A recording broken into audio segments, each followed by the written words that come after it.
Fala, gente, tudo bom? Mais um dia aqui, mais um vídeo e hoje nós vamos continuar a leitura. Hoje é o 10º dia da nossa leitura. Queria pedir para você, se você puder, já se inscreve aí no canal. Vai ajudar bastante a gente. Comenta o que você está achando dessa série. Eu quero, na medida do possível, responder os comentários. Eu tô meio atarefado com alguns trabalhos nesses últimos dias, mas eu vou me organizar para no fim de semana responder todo mundo. Beleza? Obrigado você que participa do canal. Eu sei que tem algumas pessoas aí que têm acompanhado. Eu não quero ser injusto e deixar o nome de alguma pessoa que é inscrita aqui do canal de fora. Só queria dizer que é uma alegria ter você aqui e eu espero que esteja te ajudando de alguma forma. Não quero tomar muito tempo. Vou direto ao ponto. Hoje é um dia difícil para mim. Não vou negar para vocês. Hoje é um dia difícil porque hoje eu me senti um pouco no lugar do salmista, tá? Para você que não se recorda, as nossas leituras de hoje são a respeito de salmos de súplica, salmos de choro, salmos de tristeza, de momentos difíceis. Hoje nós vamos ler o Salmo 6, o Salmo 38 e o 51, se eu não me engano. Eu li tem algum tempinho, então não vou me recordar exatamente, mas eu tô com a Bíblia aqui, se precisar de alguma coisa eu consulto, né? Por que eu digo que foi um dia difícil para mim hoje, gente? Porque a minha igreja local que eu faço parte, eu sou um dos ministros de louvor. Então eu tenho ali a tarefa, em algumas ocasiões, de conduzir a igreja, sabe? Em adoração. E aí hoje, quarta-feira, tô lançando esse vídeo aqui no final da quarta-feira, eu fui pra igreja hoje. E na quarta-feira tem um culto de oração lá na igreja, então o pessoal faz alguns momentos e eu fiquei responsável pelo louvor, né? Então tava com o violão, tava cantando e deixando o espírito fluir. As canções que vinham na minha mente eu ia cantando, sempre em cooperação com as leituras que eram feitas, né? Então a gente trabalhava esses temas e eu cantei uma música que me quebrou, gente. Que me quebrou. Eu queria até cantar ela aqui, só um trechinho, talvez você conheça.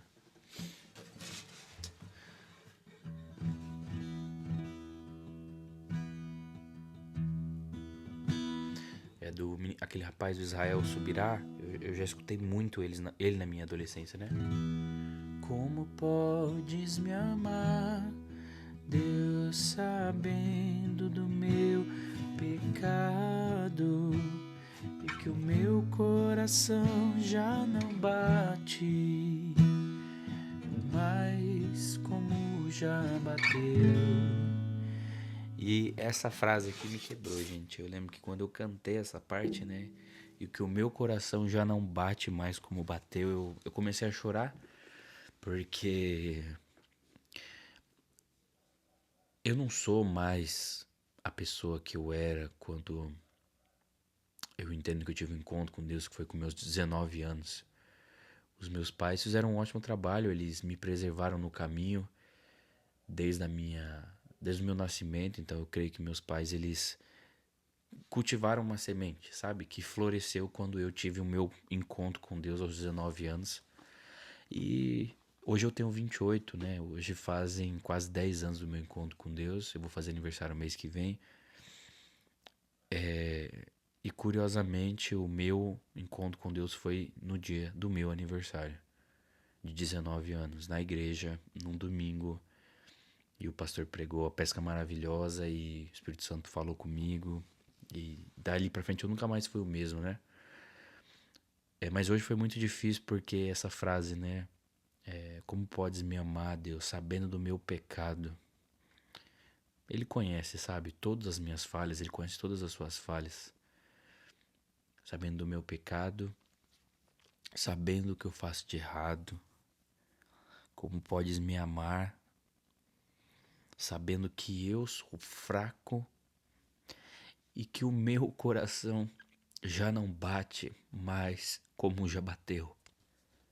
Essa frase para mim foi, de certo modo, devastadora, porque é uma realidade. O meu coração já não bate mais como bateu.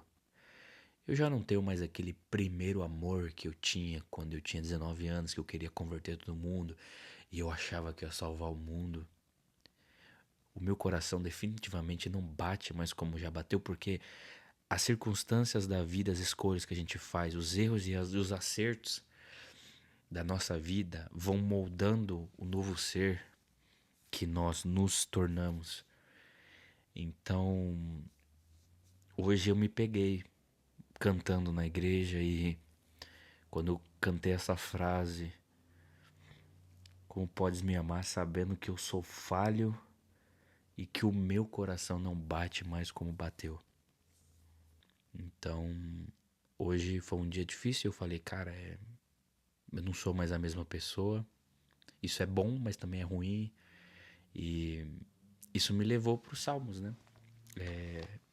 Gente, a leitura de hoje eu gosto bastante porque você vê ali o rei Davi, os 3 salmos que nós vamos trabalhar hoje são do rei Davi, e a gente vê ele em momentos de profunda aflição, profunda tristeza, angústia, e eu gosto desses salmos porque a gente vê a humanidade de um homem que não tinha medo de ser quem era, de parecer frágil, fraco.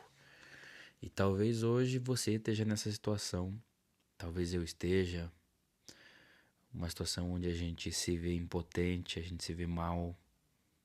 Tem algumas partes aqui. Salmo 6:6. Estou exausto de tanto gemer à noite.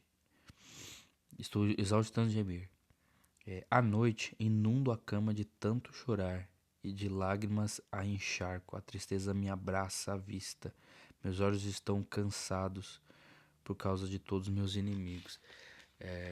Quem de nós nunca passou por um momento de profunda tristeza, profundo sofrimento? Quem de nós talvez não esteja, né? Talvez você esteja nessa realidade hoje. Talvez algo que aconteceu na tua vida te devastou de uma forma que você praticamente todo dia vai dormir chorando, mal. A real é que às vezes a vida aflige a gente de formas tão cruéis, né? Que a gente não sabe nem o que fazer mais. A gente parece que ora, pede a Deus e nada acontece. Parece que Deus nos abandonou, né? E eu acho que esses salmos falam dessa tristeza, desse esvaziamento de Davi, esse sofrimento. E eu acho isso importante para a gente não se esquecer que a vida com Deus não é sobre a gente ser bem-sucedido, não é sobre a gente vencer, ser vitorioso. Isso vai acontecer no dia do Senhor, mas enquanto nós estivermos aqui, por que a gente vai esperar facilidade, sendo que o Rei dos Reis, o próprio Jesus Cristo veio aqui para sofrer, sabe? A vida é sofrida. Tem um provérbio que vai falar que, como é que é mesmo? Ele vai falar, né? Tudo é vaidade, a vida é como o vento, o tempo passa. Enfim, ele vai falar coisas desse tipo e dá-se a entender que a vida é um sopro. É isso que o autor de Provérbios vai falar. A vida é um sopro. A gente acha que a gente é especial, né? A gente acha que a gente é diferente, que tudo vai dar certo. Eu lembro que quando eu tinha meus 19 para 20 anos ali, nossa, eu senti minha vida começar a engrenar e eu falei, caraca, eu vou viver um sonho onde eu vou me formar, vou trabalhar, vou ser bem-sucedido, vou casar cedo, vou... E tô com 28 anos e tô aqui, tô indo pra 29 já. Não me considero um fracasso, mas eu acho que eu não tô como eu imaginava que eu estaria. Porém, eu gosto da pessoa que eu sou. E às vezes é isso, gente. Às vezes a gente planeja mil coisas e nada acontece, sabe? E Davi era o cara que ele era muito humilde. Se você conhece um pouco da história, o que acontece? Se eu não me engano, gente, tem uma mulher chamada Noemi. Lembra Noemi? Noemi Ruth. Ruth, ela não era israelita, ela era estrangeira.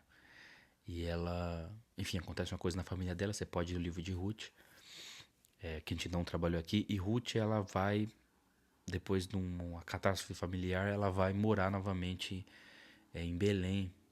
Curiosamente, Casa do Pão, né? Belém, onde Jesus Cristo, né? Salvador veio, enfim. E aí ela vai ser resgatada no sentido de receber um marido, uma nova chance de ingressar novamente à sociedade, ter uma vida digna, por Boaz. Boaz é o resgatador. Boaz significa o resgatador. Boaz vai se casar com ela e vai dar uma vida digna para ela. E dessa linhagem de Boaz e Noemi vai vir um cara chamado Jessé. Se eu não me engano, Boaz é vô, ou eu acho que Boaz é vô de Jessé, ou pai de Jessé, enfim. Jessé é o pai de Davi.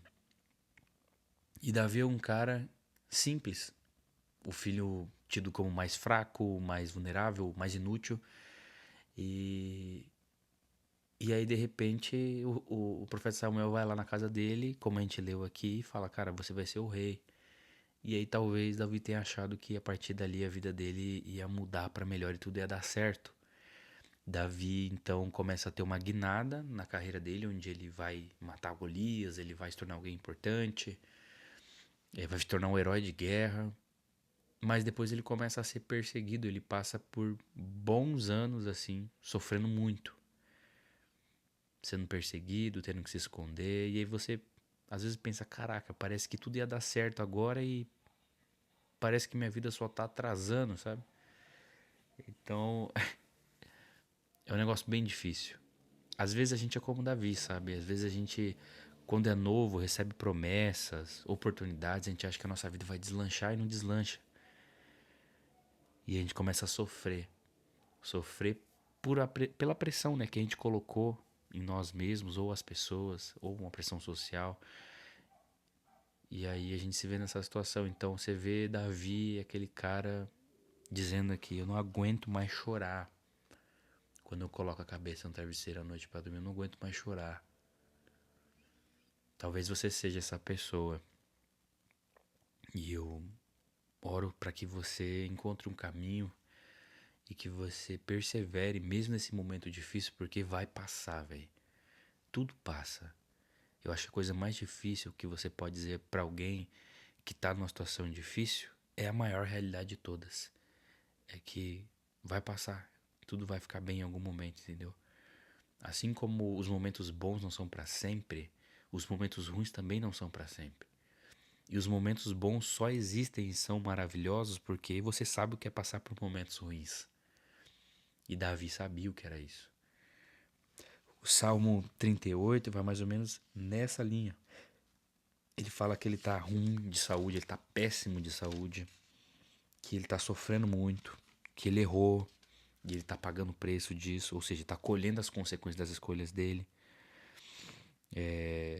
E aí ele fala em determinado momento que, cara, ele chegou num momento assim que ele resolveu não ouvir mais nada, não responder nada e só esperar em Deus mesmo, sabe? Porque ele tá à beira do surto, assim, de ficar louco. E às vezes é isso que a gente precisa fazer. Se você tá passando por um momento de profunda tristeza e sofrimento, será que o melhor caminho talvez é você ficar questionando e tentando entender por que que você tá nisso, o que que você fez de errado para você tá nisso? Será que o melhor caminho talvez não seja você sofrer esse luto, se calar, nada responder e só aguardar no Senhor? Às vezes pode ser o melhor caminho. E, bom, finalizando, o Salmo 51 é muito importante porque é um salmo quando Davi ele passa por um dos maiores escândalos da vida dele. A gente tem que lembrar, gente, os heróis da fé, eles não são assim bonzinhos, sabe? São pessoas normais, como a gente que faz coisa errada. E Davi, o homem segundo o coração de Deus, você conhece a história da Betseba? Betseba, que é mãe de Salomão, inclusive. Davi, ele foi muito covarde uma época, porque ele mandou o exército dele para uma guerra, ele devia estar na guerra e não foi. E ele viu a esposa de um soldado dele tomando banho, desejou ela, mandou o pessoal buscar ela, ela era mulher, né? O rei mandou, só falar o quê? Se não for, ele te mata. E aí ele engravidou a mulher desse soldado, depois ele tenta matar ele, enfim, acontece um maior reviravolta, o profeta Natan vem combater ele, vem bater de frente com ele, né? Tem gente, né, bem Nutelinha no meio evangélico que gosta de falar que profecia. Ai, gente, não, porque profecia, o profeta, ele não pode simplesmente vir e meter a boca no trombone. Ele tem que ajudar. Ele tem que estender.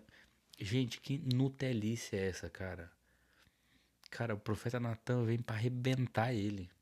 Ele cria toda uma história pra botar Davi contra ele mesmo e olhar e falar: caraca, velho, esse homem sou eu, esse assassino sou eu, esse ladrão sou eu. Sabe? Mas enfim, papo pra outra hora. É que essas igrejas gourmet de hoje em dia tá tentando estragar a seriedade do ofício profético, né? Mas enfim, não vou entrar nesse mérito. A grande questão é que depois que Davi passa por tudo isso, sofre todas as consequências desse pecado que ele cometeu, ele, olha que interessante, tá? Eu não vou dizer com propriedade, mas olha que interessante, o título diz assim: Ao regente do coral, Salmo de Davi, sobre a ocasião em que o profeta Natan veio falar com Davi após o adultério com Betseba. Não sei se eu tô maluco, mas o cara, Davi, escreveu uma música e mandou pro regente do coral do templo, beleza? Contando sobre essa história. Então, pra você ver a veracidade dos louvores de antigamente, né? Os caras pegavam pesado mesmo. Enfim, e Davi vai lamentar sobre esse erro dele aqui. E olha que legal a partir do 7. Purifique-me da minha impureza e ficarei limpo. Lava-me e ficarei mais branco que a neve. Devolve-me a alegria e a felicidade. Tu me quebrastes, agora permite que eu exulte outra vez. Não continueis a olhar para os meus pecados. Remove as manchas da minha culpa. Cria em mim, ó Deus, um coração puro. Renova dentro de mim um espírito firme.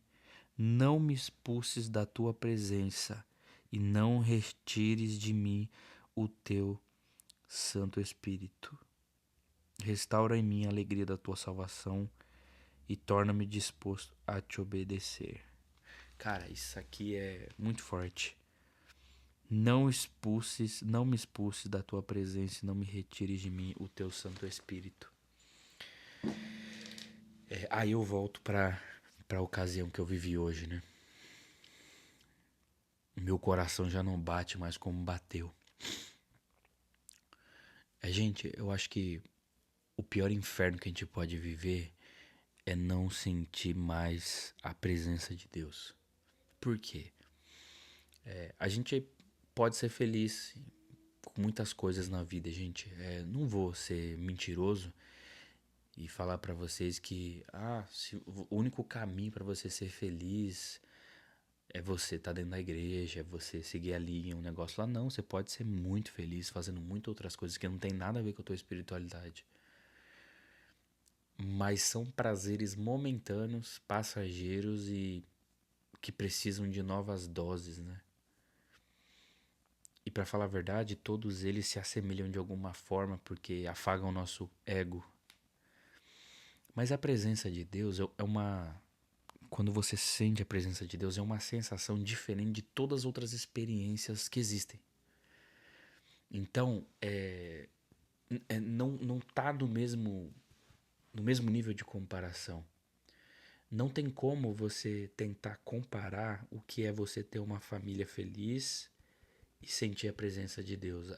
Sentir a presença de Deus é um prazer que está em outra categoria, que tá é uma experiência muito única, muito genuína e que não consegue se comparar às alegrias da vida. Sentir a presença de Deus, caminhar com Deus, sentir Ele te tocar, Ele falar com você é uma experiência diferente de todas as outras que você pode experimentar, por mais boas que sejam. Então, por que eu continuo servindo ao Senhor, sabe? Por que eu continuo tendo uma comunidade de fé? Porque eu continuo renunciando os meus desejos e nem sempre eu renuncio, viu? Nem sempre eu renuncio. Às vezes eu meto o pé na jaca mesmo e tá tudo certo. E por que tá tudo certo? Porque eu acho que faz parte do processo. Porque quando você se vê vazio, quando você se vê incompleto, quando você entende que as alegrias dessa vida não se comparam à presença de Deus, você valoriza. valoriza quem Deus é na sua vida, entendeu? E aí Davi fecha esse salmo suplicando, né, implorando a Deus.